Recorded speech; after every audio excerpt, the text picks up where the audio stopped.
Assalamualaikum warahmatullahi wabarakatuh. Bismillahirrahmanirrahim. Innal hamdalillah nahmaduka Allahumma ya man 'allama bil qalam. 'Allamal insana ma lam ya'lam. Asyhadu an la ilaha illallah wahdahu la syarika lahu dzul jalali wal ikram. Wa asyhadu anna Muhammadan abduhu wa rasuluh al-mab'utsu ila sairil insi wal jan.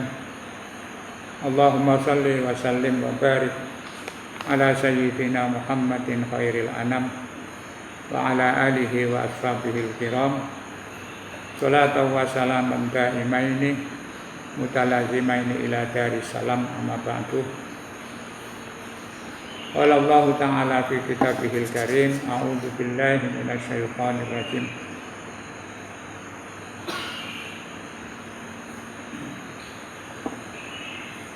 Wa inna sya' nughriqhum fala sarikha lahum wala hum yanqadun illa rahmatan minna wa mata'an ilahin.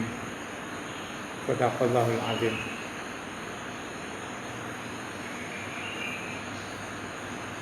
Kemarin dijelaskan tentang penciptaan Allah terkait dengan perkembangan transportasi. Asalnya Allah ngajari Nabi Nuh untuk membuat perahu. Kemudian nabinya berkembang, ada kapal, bahkan ada yang diciptakan langsung oleh Allah. Menurut sahabat Ibnu Abbas, beliau mengatakan, waruwiya an Ibnu Abbasin radhiyallahu ta'ala anhuma, diriwayatkan Ibnu Abbas radhiyallahu anhuma, al-murad min mislihi. Kemarin ada ayat fa khalaqna lahum min mislihi. Juga aku ciptakan kendaraan-kendaraan sejenis perahu itu, yaitu al-ibilu. Allah menciptakan unta fil barri, sebagai kendaraan di darat, kasufuni fil bahri, seperti kapal atau perahu itu menjadi kendaraan di laut. Yakni khalaqna fil bahri as-sufun, aku ciptakan di laut as-sufun, beberapa perahu yarkabunaha, yang menjadi kendaraan manusia. Wa khalaqna lahum fil barri, dan juga aku ciptakan untuk manusia itu fil barri, di daratan, aku ciptakan al-ibila, unta, wal faras, juga kuda, wal bighal, keledai, wal himar, dan himar. Biar kabunaha, mereka menaiki binatang-binatang itu, wayahmiluna athqalahum, dan membawa barang-barang dagangan mereka. Wa hadza kulluhu yadullu ala qudratina wa quwwatina. Semua itu menunjukkan kekuasaan kami dan kekuatan kami. Jadi Allah itu membuat contoh desain kendaraan. Maka ya, Nabi Nuh itu sebagai maestro, guru pertama kali yang menciptakan kendaraan. Asalnya perahu. Zaman itu Nabi Nuh menciptakan perahu itu aneh, sehingga banyak pertanyaan. Orang anggap tidak masuk akal. Nabi Nuh itu tinggalnya kan daerah pegunungan, bukan di daerah pesisir. Ono gunung kok nggawe perahu, yang itu cemplung nondo, tidak masuk akal. Tapi karena itu perintah Allah, jadi turuti aja. Ya, kadang-kadang perintah Allah itu kita tidak tahu maksudnya, tapi di balik itu mesti ada sesuatu yang nanti bermanfaat untuk manusia. Ya, perahu itu ya gak nalar, di atas gunung bikin perahu, tapi akhirnya kan manfaat. Ada banjir di daerah pegunungan, maka anaknya Nabi Nuh namanya Kan'an itu, ketika dipanggil ya bunayyar kam ma'ana, wahai anakku, silakan kamu naik bersama kami semua. Tapi apa jawabannya anak? Qala sa'awi ilal jabali ya'simuni minal ma'.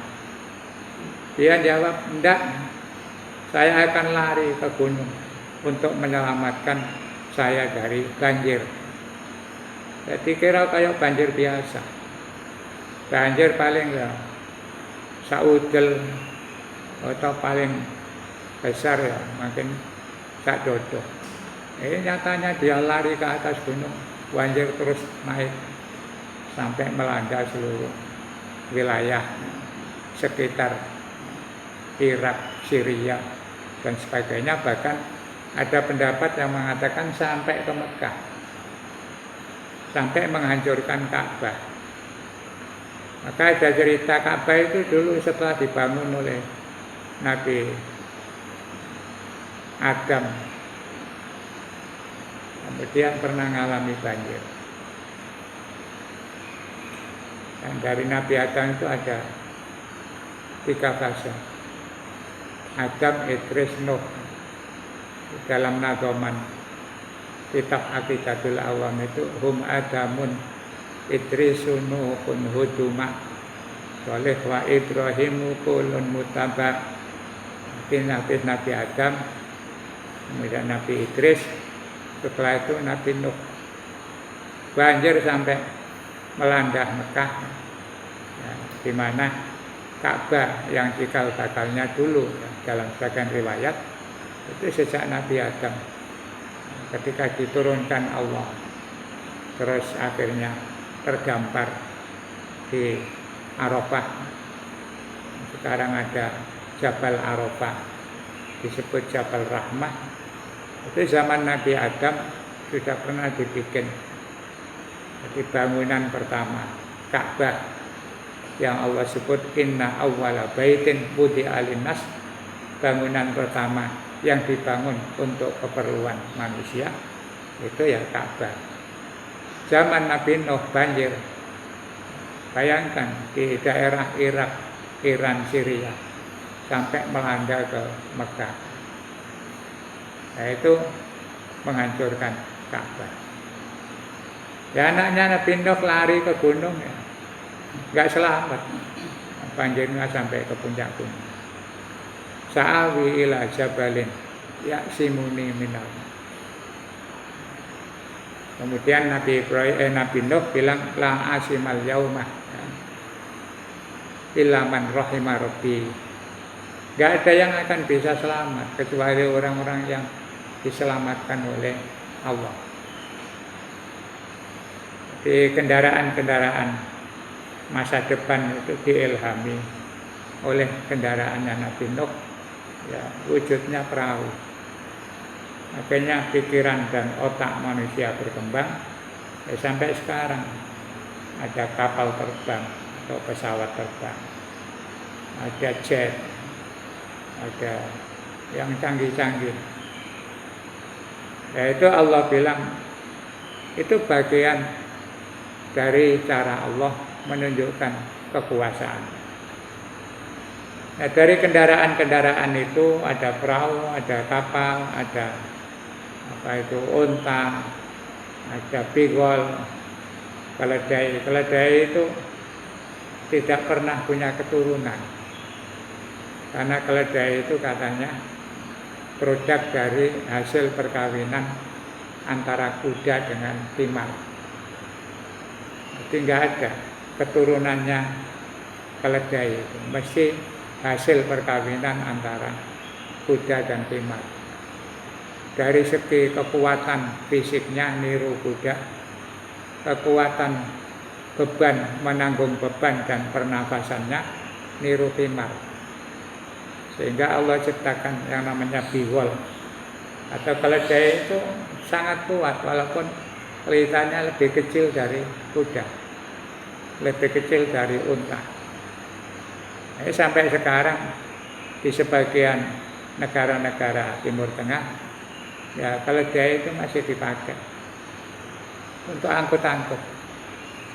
Yang banyak sekarang untuk ngangkut sampah.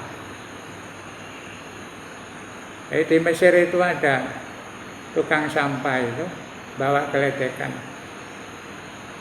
terus ditarik keledai. Jadi gak nyorong keledekan kayak di sini, ditarik keledai. Karena keledai itu kecil, terus gerobaknya ya kecil, bisa masuk kampung-kampung. Terus woro-woro pagi-pagi habis subuh, kira-kira jam 6, jam 7 sudah ada tukang sampah. Bikia itu dari kata bakia.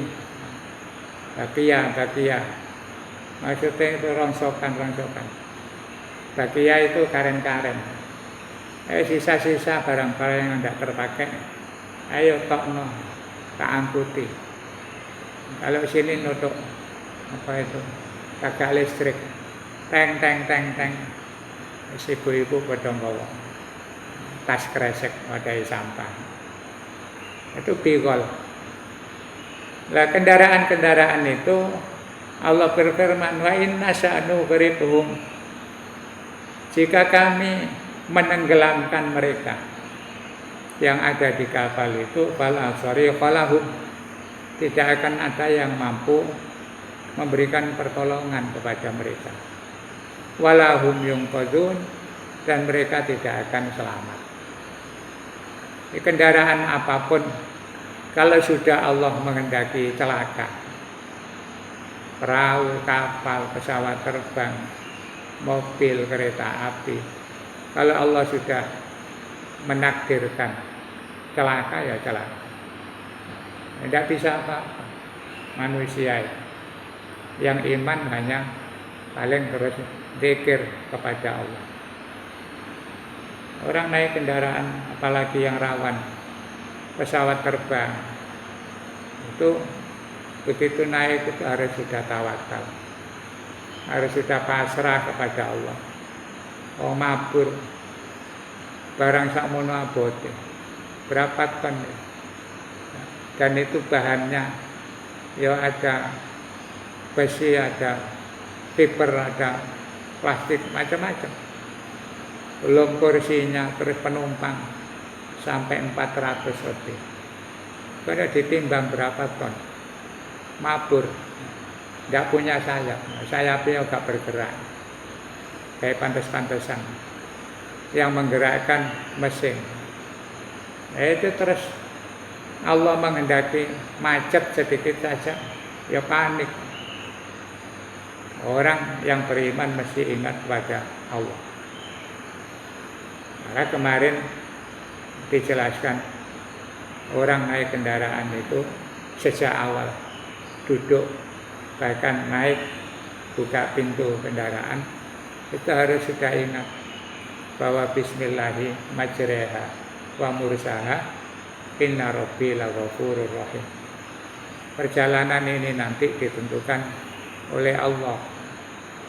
Ya, Allah itu Ghafurur Rahim, Maha Pengampun, Maha Sayang kepada hambanya. Jadi, kalau sudah naik itu pasrah, ya Allah berikan keselamatan. Mungkin selama ini saya banyak salah, ya ampuni. Kadang-kadang kalau tidak diampuni kan bisa celaka, dapat murka Allah. Rahim, Allah Maha Pengasih, Maha Penyayang. Itu konsep-konsep kehidupan di dalam agama kita. Kalau Allah menjatuhkan pesawat, membuat kapal pecah, membuat kendaraan nabrak. Itu semuanya digenggam oleh Allah. Ai lamuhi salahum. Kalau sudah mengalami tenggelam kecelakaan, tidak ada yang mampu menolong. Walahum yunjauna minal gharqi, mereka tidak akan bisa selamat dari tenggelam. Wa qala Ibnu Abbas radhiyallahu anhuma, dan Ibnu Abbas mengatakan wala ahada, tidak seorang pun yungkiduhum yang bisa menyelamatkan mereka min azabi, dari siksaanku. Jadi ada dua sisi, selamat dari kehidupan di dunia ini, ya keselamatan. Ibnu Abbas di kesempatan lain mengatakan tidak akan ada yang bisa selamat, maksudnya dari siksa Allah, illa rahmatan minnah, kecuali orang-orang yang mendapatkan rahmat, mendapatkan, ya, orang tua dulu mengartikan mendapatkan kewelasan, diwelasi Allah. Itu orang bisa selamat dari siksa di akhirat itu karena kasih sayang, anugerah Allah. Wa mata'an ilahin, dan mendapatkan kesenangan untuk sementara. Wa inna sa'duhurikum falau sariqalahum walahum yunqadun. Itu Ibnu Abbas mengatakan yang dimaksud selamat di dunia, kemudian masih diberi kesempatan untuk menikmati kehidupan. Atau lebih jauh diartikan, kalau orang celaka, salah, berdosa, itu tidak bisa selamat dari siksa Allah kecuali rahmatan minnah, orang-orang yang mendapatkan rahmat dari Allah. Maka di salah satu hadis Nabi itu mengatakan begini, la yudkhila ahadukum al jannata amaluhu, la yudkhila ahadukum al jannata amaluhu, tidak akan bisa memasukkan kalian semua amalnya, atau gampangannya, orang itu walaupun beribadah, ibadahnya itu, amalnya itu tidak akan bisa membuat dia masuk surga. Jadi kata Nabi, sahabat-sahabat dibilang, kalian semua itu walaupun sudah beribadah, tidak jamin ibadahmu itu bisa menyebabkan kamu masuk surga.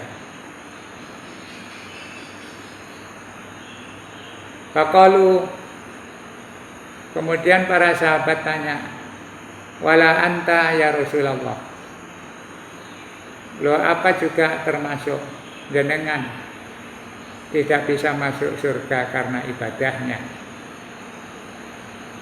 Qala, Rasulullah menjawab, walaan, iya saya juga tidak bisa dengan mengandalkan sholat, mengandalkan zikir, mengandalkan baca Al-Quran, itu tidak bisa menyebabkan saya masuk surga. Illa ayyataghammadani Allahu bi rahmatihi wa fadli, kecuali kalau Allah memberikan kasih sayangnya dan anugerahnya kepada saya. Jadi sampai Rasulullah itu mengatakan, saya ini juga tidak bisa masuk surga karena sudah beramal banyak. Sebab masuk surga itu hanya hadiah dari Allah. Nah, kita ibadah itu ya menjalankan perintah saja, diperintah ibadah. Kita ini hamba Allah. Hamba itu kan apa istilahnya, ketibal. hamba. Istilah di Arab itu kalau sudah hamba, abdun, hamba sahaya. Orang jadi hamba itu sudah dimiliki oleh majikannya.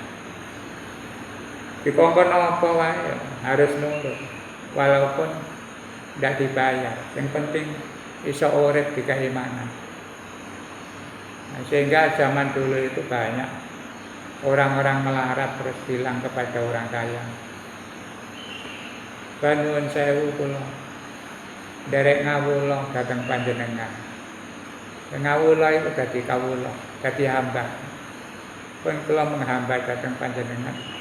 Sing penting pokoke saged mangan tiap hari. Itu hamba. Nah kita ini sebutannya Abdullah, hambanya Allah. Wah hamba kok dikongkon jaluk upah. Rasulullah bilang ibadah itu tidak bisa menjamin orang masuk surga. Tapi orang-orang yang nurut nanti ya Allah akan kasih sayang, dikasih hadiah. Itu artinya menggambarkan kita supaya belajar tulus dalam beribadah. Niat perintah Allah dilakoni. Ya, sapa jere Gusti Allah. Kita hanya berharap ya Allah. Makanya tidak ada orang ibadah terus kecuali orang sombong. Aku sholat, poso, mesti masuk surga. Gak bisa begitu. Rata-rata punya etika. Ya Allah, kalau pun poso, ibadah sholat pun kula lakoni, pun sedekah. Mugi-mugi panjenengan terami. Berarti jaluk jenengan terami ya Allah. Karena kita tidak tahu diterima apa tidak. Si ono muga-muga. Apa saja kita selalu begitu. Semoga-moga diterima Allah. Sampai kita ngasih orang juga begitu. Yang dikasih itu, ini mugi-mugi dibalas Gusti Allah. Mugi-mugi tidak ada kepastian bahwa kita itu nanti akan bisa mengandalkan amal sebagai tiket untuk masuk surga. Ya ini. Jadi wa inna sya'nu ghribhum fala sariqa lahum wa lahum yunqadun illa rahmatan minna wa mata'an ilahi. Jadi ayat ini ngajak kita belajar ikhlas, belajar tulus. Keselamatan kita itu bergantung pada Allah. Termasuk masuk surga itu bergantung pada Allah. Jadi illa ayyataghammadani Allahu bi rahmatihi wa fadlihi. Kata Nabi, saya masuk surga nanti juga terserah Allah. Saya ditugaskan untuk berdakwah, ya. Saya lakoni, suruh ibadah, sholat. Makanya kalau sholat malam Nabi itu sampai kakinya kadang-kadang bengkak. Ditegur Aisyah, katanya Nabi, jenengan itu wis Nabi, sembarang kali diceritakan Allah. Bahkan banyak ayat-ayat yang menyatakan jenengan dimasukkan surga oleh Allah. Kok saya sholat betul sampai sikile aku? Ya jawabin Nabi ya sederhana. Lamar aku dijamin itu ya, aku harus bersyukur. Terus apa salah kalau saya semakin bersyukur pada Allah karena Allah memberikan jaminan kepada saya. Nah, itu ayat ini maknanya begitu. Illa rahmatan minna wa mata'an ilahi. Bisa rahmat itu di dunia, kemudian wa mata'an ilahi, dikasih kesempatan menikmati kehidupan ini dalam waktu tertentu. Wa idza qila lahum dan ketika disampaikan atau dikatakan kepada orang-orang kafir, atau ada yang lebih luas diartikan wa idza qila lahum, jika dikatakan kepada manusia semuanya, ittaqu ma baina aidikum wa ma khalfakum la'allakum turhamun. Al murad bima aidikum, bima baina aidikum. Jadi kalau manusia diberitahu ittaqu ma baina aidikum, takutlah, hati-hatilah atau waspadalah ma baina aidikum terhadap apa yang ada di depanmu, wa ma khalfakum dan yang ada di belakangmu.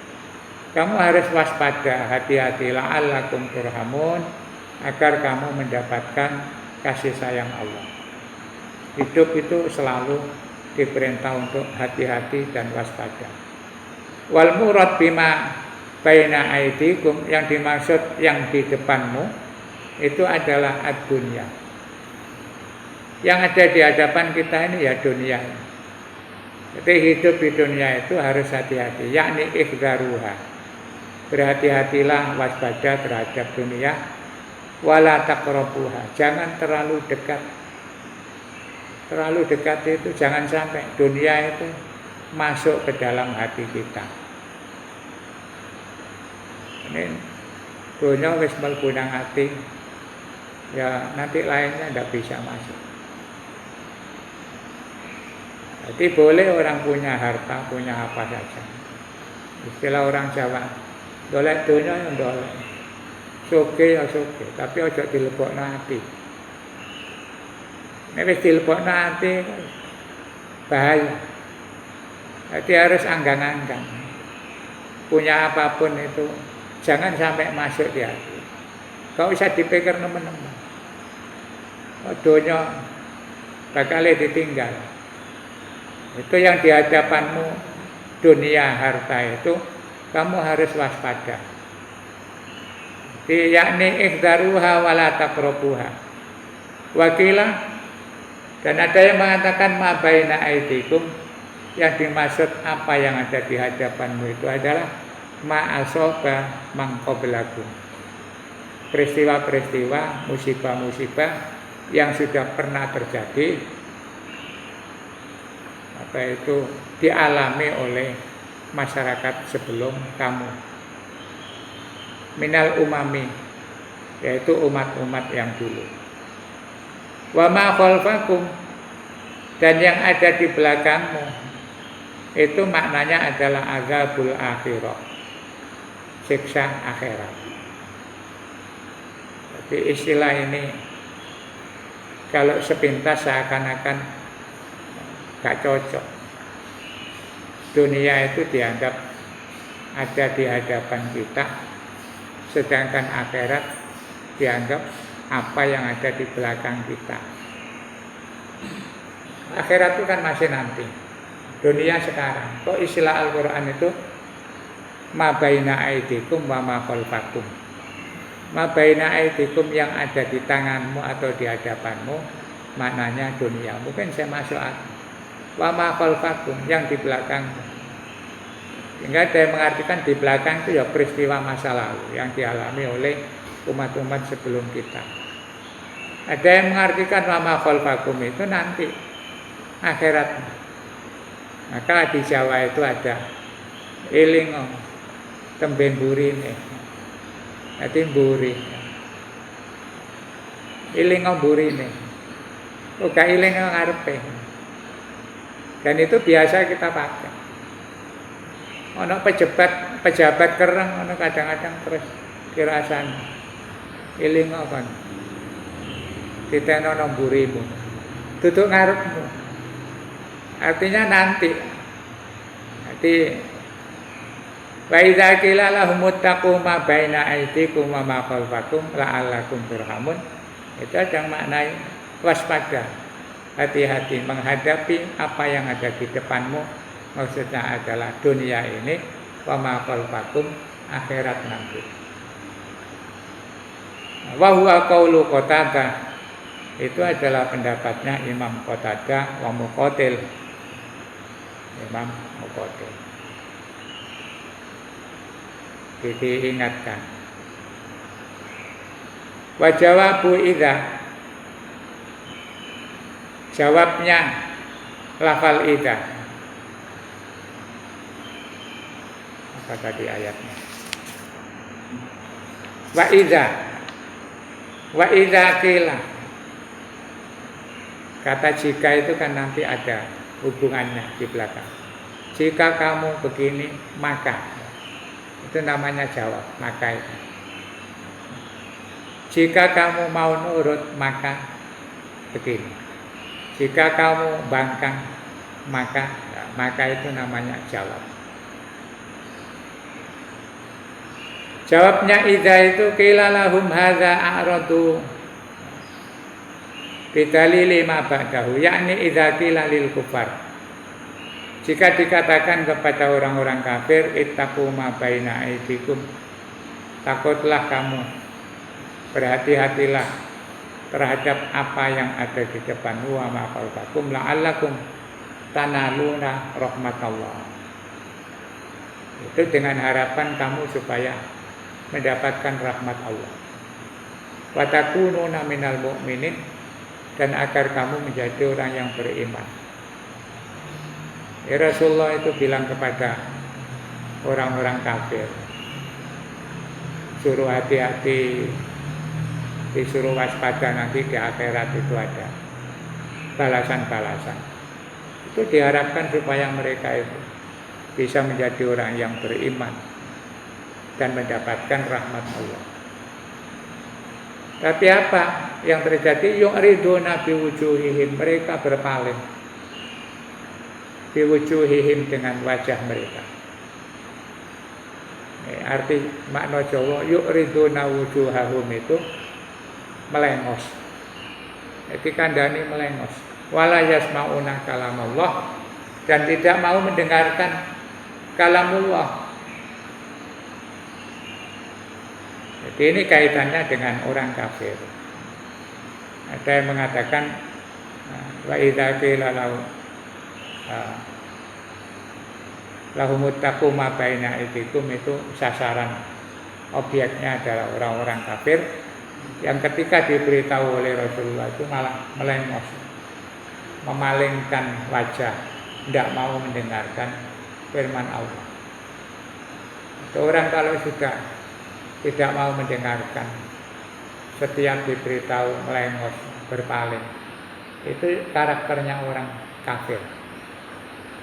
Kafir itu maknanya enggak percaya. Orang itu kalau sudah tidak percaya kan tidak akan mendengarkan. Kita punya teman umpamanya terus enggak percaya, itu percuma dikandani, enggak mungkin mendengarkan, malah melengos. Tapi kalau masih ada etikat baik, ya, masih percaya, walaupun itu setengah-setengah, masih gelem mendengarkan. Tapi ini wis kadang gak percaya, apa maneh benci. Ya, cok maneh ngrungokno. Ketok wonge wis melengos. Kadang kita itu ya, benci nang wong ngono. Jangan mlaku ngetan rono, tibake ketemu ketok nang wetan kono ana wong sing dibenci. Kayak situ balik. Timbangannya terus ani belok kanan. Muter nang ngene. Ayat rono. Ditakoni, "Lha apa cak kok belok?" Iya, ndak kono. Garai ketemu si A. Itu namanya yu'riduna bi wujuhihim. Wis gak bakal gelem delok raine.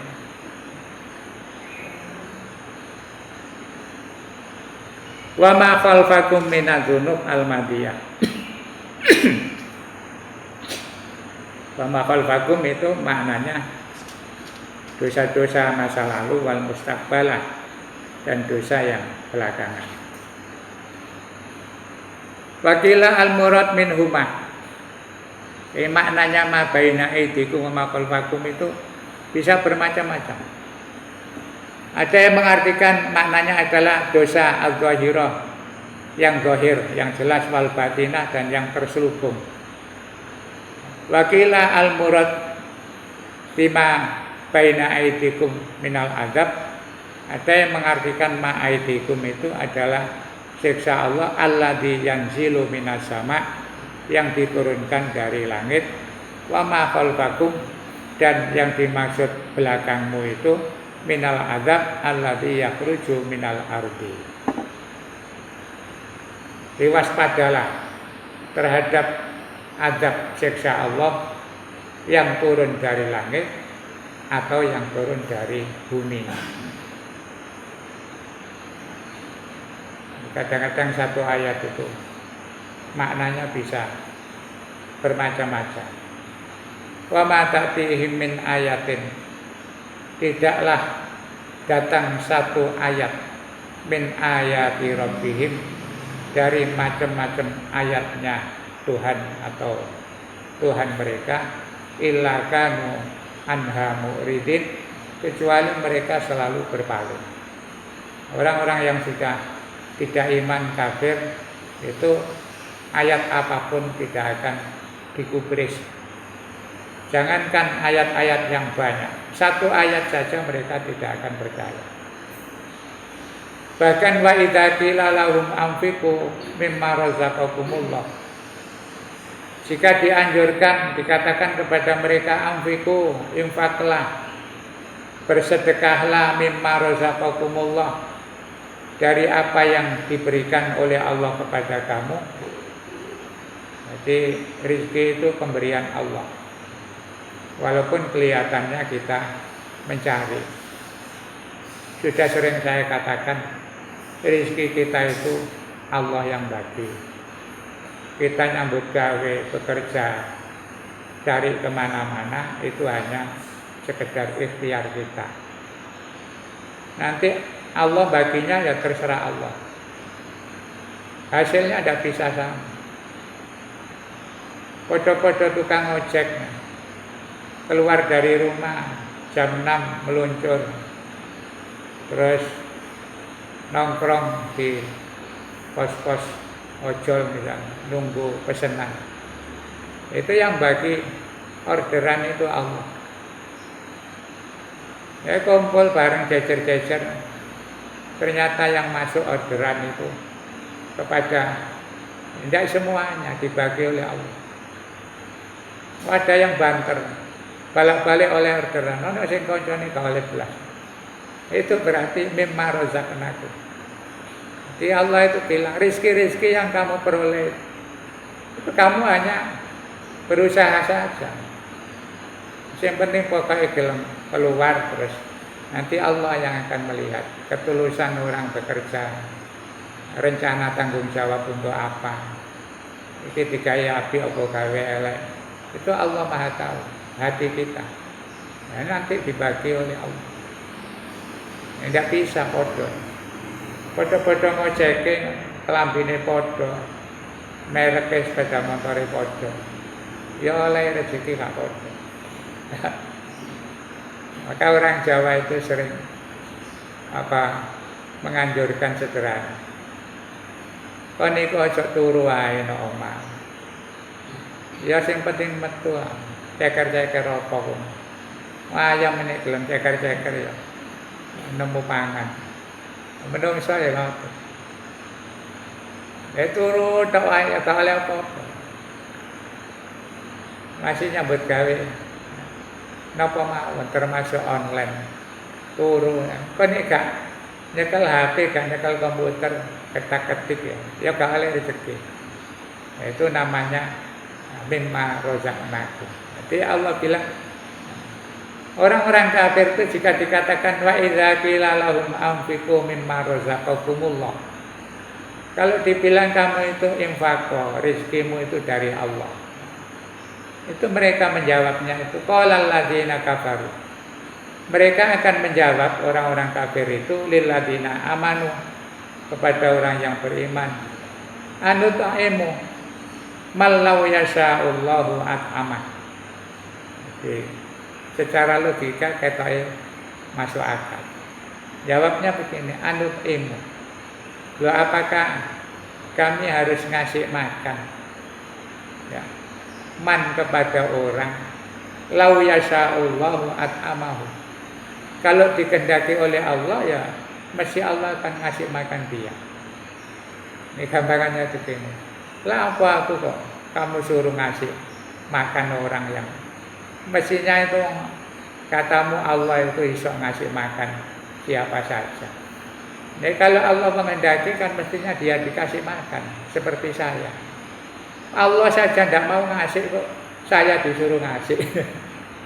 Ini orang kafir pinter jawabnya. Anut ilmu malau yasha'ullahu at'am. Wong Gusti Allah gak gelem ngekeki kok. Aku dikon ngekeki. Wis bulet.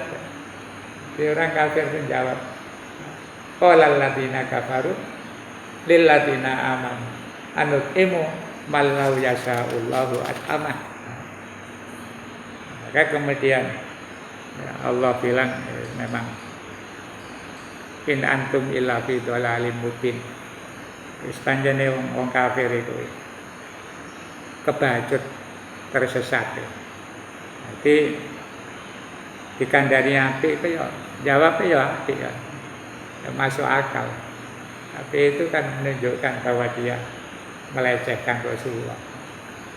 Jadi kandani kayak ono sedekah wong rezekimu teko Allah. Jawabnya nek teko Allah. Berarti wong itu kan gak disenengi Allah. Gak dikai pangan. Allah ae gak gelem ngekei. Aku dikongkon ngekei. Ya ini buat niki mawon wallahu a'lam. Nggih. Assalamualaikum warahmatullahi wabarakatuh. Waalaikumsalam. Yang pertama saya mohon majelis taklim subuh ini kalau bisa bapak-bapak ini kalau ada unek-unek yang perlu ditanyakan, monggo biar kelihatannya majelis taklim ini semarak gitu. Jadi mumpung ada dia ini bisa sedikit menjawab kesulitan-kesulitan atau pertanyaan-pertanyaan dengan baik. Saya tanya ya, masalah mimpi ya. Mimpi. Manusia itu kalau tidur mimpi, itu firasat itu ada yang diyakini betul ya, benar ya. Dan atau mungkin itu suatu lambang. Karena saya juga pernah mendengar cerita dari almarhum ibu saya. Beliaunya pernah mimpi karena meninggal selama 3 jam. Itu mimpi dia seolah-olah jalan jauh itu. Di sana itu ada titik-titik banyak gitu. Mampir ke titik situ itu tidak diterima. Kamu bukan di sini, sana. Di sana juga nggak diterima kamu di sini. Itu mimpi ya. Setelah 3 jam mau dimandikan itu sudah dipersiapkan semua itu, baru ibu saya itu menangis. Nah itu pun juga mimpi katanya. Nah apakah mimpi itu firasat atau memang karena juga keyakinan kita? Seperti mimpi cakot ulo itu mau mendapatkan suatu jodoh, mimpi banjir itu suatu keyakinan. Apakah bisa dihubung-hubungkan dengan itu atau memang ini firasat dari Allah sendiri? Iya. Betul. Jadi mimpi itu di dalam Al-Quran itu banyak cerita. Mimpi itu ada 2 macam. Ada yang istilah orang Jawa kembangi turu. Kembangi turu itu maksudnya dia punya angan-angan banyak sekali, saking merasuki nang hati sampai terbawa mimpi. Punya keinginan ngene-ngene durung keturutan, saking nemene mlebu nang atine, kadang-kadang terus turu itu kebawa mimpi. Itu namanya apa? Bunga tidur. Wong Jawa ngarani kembangi turu karena terbawa oleh angan-angan. Tapi ada mimpi itu yang memang Allah ngasih sebuah isyarat dan itu biasanya diberikan kepada orang-orang yang beriman. Orang yang iman itu artinya percaya pada Allah. Percaya pada Allah. Kadang ada orang kejawen saking percayai kepada zat ingkang murben dumadi.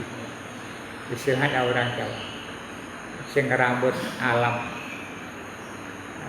Orang sekarang bilang sing ngecat Lombok karena saking percayanya itu kadang-kadang diberi firasat. Ya kayak Nabi Yusuf. Nabi Yusuf itu sebelum jadi nabi itu kan sudah pernah mimpi.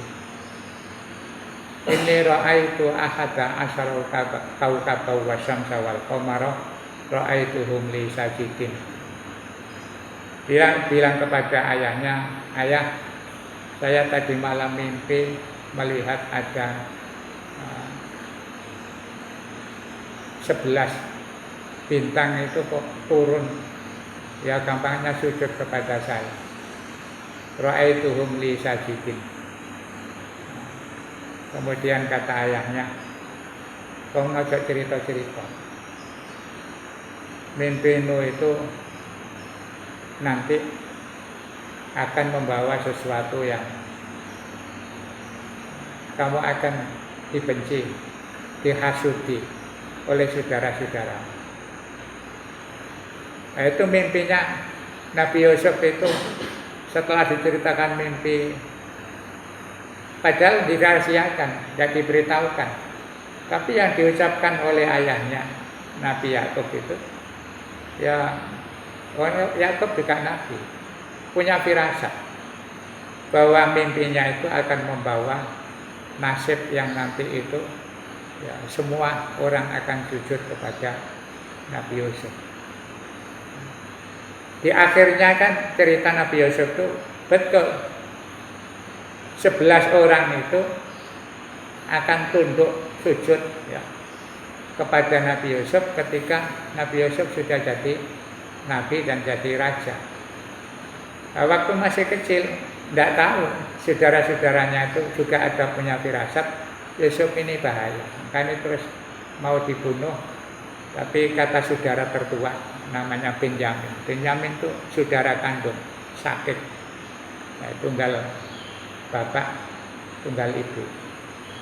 Yang lain-lain itu hanya saudara tunggal ayah, tapi ibunya beda.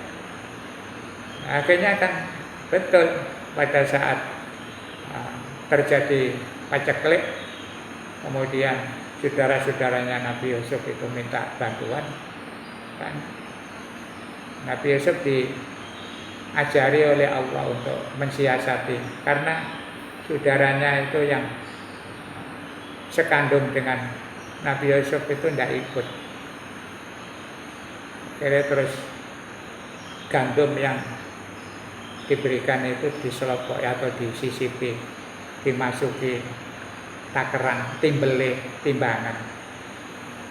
Begitu berangkat dipanggil, itu pasukan kafilah yang dari Mesir itu, tolong kembali. Ini barang-barang perabot perdagangan ada yang hilang. Akhirnya terus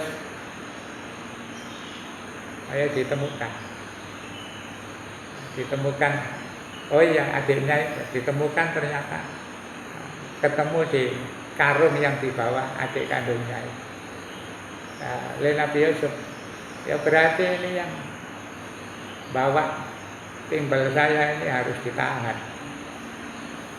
Akhirnya terus ya yang lain-lain susah, karena ketika ngajak saudaranya kandung Nabi Yusuf itu sudah diwanti-wanti oleh bapaknya, hati-hati kamu, kok ndang ilang maneh kaya biyen Yusuf, kamu jak main-main terus ngono ilang. Nabi Yusuf dikasih cara merekayasa oleh Allah, dikasih wahyu. Itu caranya kamu supaya gak ketara. Adikmu itu karunge lebonono timbel. Engko tahanan. Kok ditahan ya takut. Kakak-kakaknya yang lain pulang itu takut dimarahi ayahnya, kadung janji menyelamatkan adiknya. Akhirnya terus ditahan oleh punggawa kerajaan, diserahkan ke Nabi Yusuf, diberitahu, kamu nggak usah takut, saya ini Yusuf saudaramu. Akhirnya tenang deh.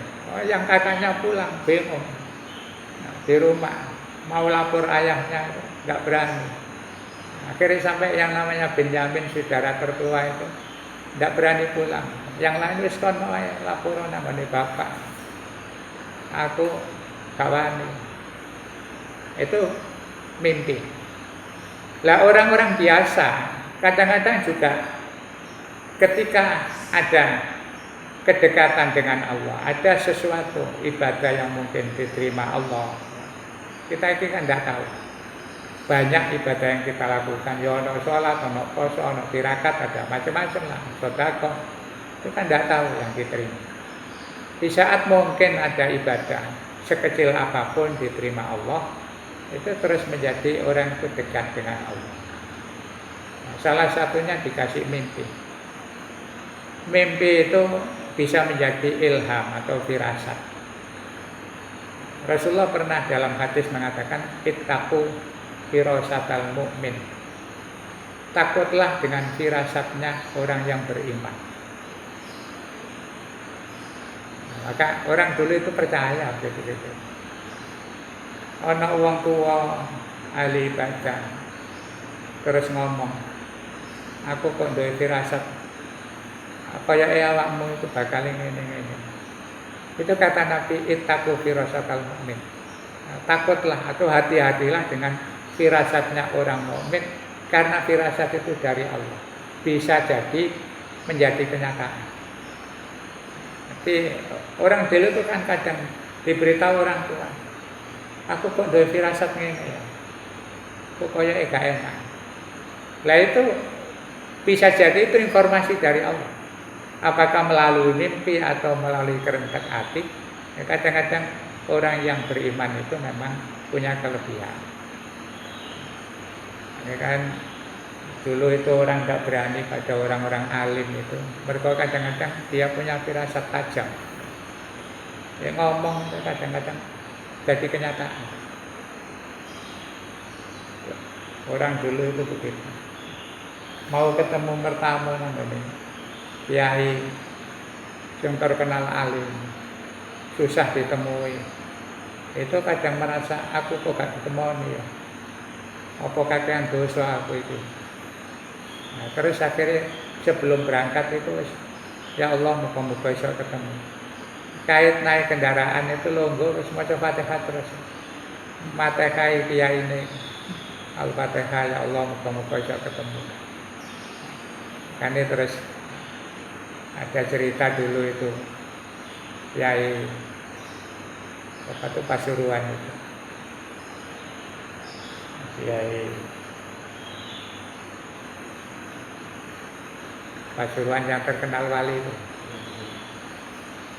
bukan yang sepuh ya sepuh itu kan banyak orang terus ada sesama kiai ngantri ngantri ingin bertamu.